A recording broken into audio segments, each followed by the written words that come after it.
کہیں کڑھائی، کہیں چرخا تو کہیں سیخ کباب کے آرڈر. شہریوں نے لگائے ڈیرے. فوڈ اسٹریٹ پر کٹا کٹ کی آوازیں تو سیخ کباب کی تیاری سے دھواں دھواں ہوئی فضائیں.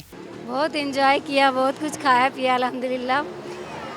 اچھا سیلیبریٹ کیا بچوں کے ساتھ، اچھا لگا. شہری آرڈر آنے پر یوں ٹوٹ پڑتے ہیں جیسے دن بھر کے بھوکے ہوں.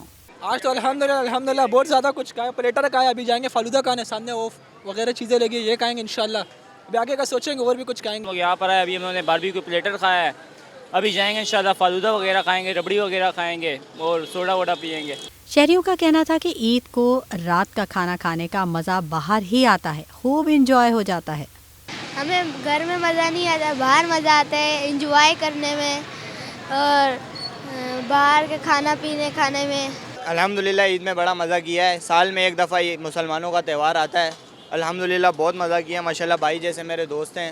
تینوں عید انشاءاللہ انجوائے کریں گے. آج بھی انجوائے کیا ہے بہت. الحمدللہ بہت مزہ آیا. ویسے کراچی فوڈ اسٹریٹس پر جہاں ہزاروں افراد سڑکوں کے فٹ پاتھوں پر لگی ٹیبلز پر کھانا کھانے نظر آتے ہیں، ان کی سیکیورٹی کے لیے سخت سیکیورٹی کا نہ ہونا سوالیہ نشان ہے. میٹرو ون نیوز، ہر پل کی خبر.